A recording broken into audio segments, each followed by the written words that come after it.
Je sais pas ce que vous en avez pensé, mais moi j'ai trouvé ça vraiment bof, même s'il y a plein de bonnes petites choses, et rien qui m'a vraiment emballé dans ce film. Salut à tous, c'est Cinénam, et aujourd'hui on parle de Doctor Strange dans ta mère. Things just got out of hand.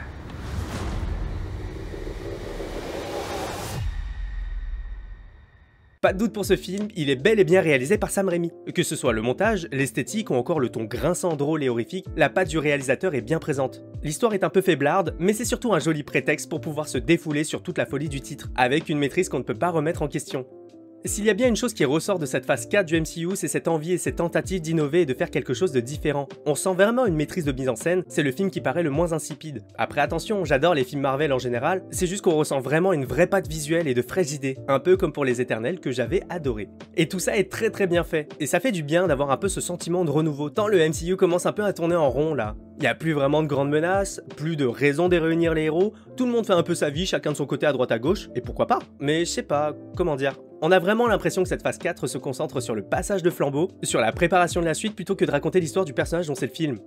Je sais pas vous, mais moi je pense que va sérieusement falloir conclure l'arc du multivers parce que j'avoue perso que je commence à saturer. Les variants en version alternative des personnages, je m'y attache pas. Parce que même s'ils ont des histoires similaires, comme on les connaît pas, on s'en fout un peu de les voir. Parce qu'au fond de nous, on sait que c'est pas nos personnages qu'on aime. Et puis c'est une facilité scénaristique dont je suis pas fan parce que ça rend virtuellement les personnages immortels. T'en tues un, t'en retrouves un autre d'un autre univers et le problème est réglé? Ouais, bof. Faut passer à autre chose qu'on se concentre sur un seul univers commun et cohérent. Un petit mot sur le casting, comme d'habitude, il est vraiment incroyable. Benedict Fournier-Concombre est Doctor Strange. C'est un CTRL-C, CTRL-V des comics, c'est hallucinant. Elisabeth Olsen aussi est très juste. Franchement, y a rien à redire et le multivers se prête bien à l'exercice de permettre à Fournier de Concombre de jouer plein de personnages différents et c'est très plaisant à voir.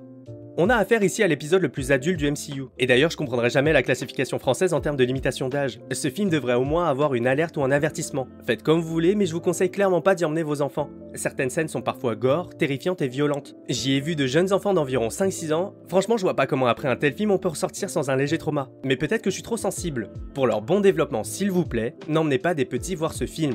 Bon. Le multivers est en folie, mais ça m'a pas plus marqué que ça.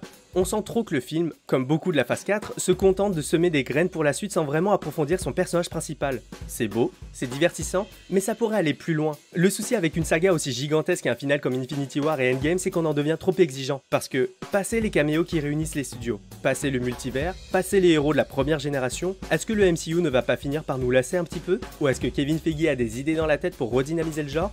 Réponse dans 10 ans. Si vous êtes là, merci d'avoir regardé cette vidéo. N'hésitez pas à commenter, j'aimerais vraiment savoir ce que vous avez pensé du film, à mettre un pouce en l'air si ça vous a plu, ça m'aiderait énormément, et surtout à vous abonner pour voir plus de contenu dans ce format court. Salut!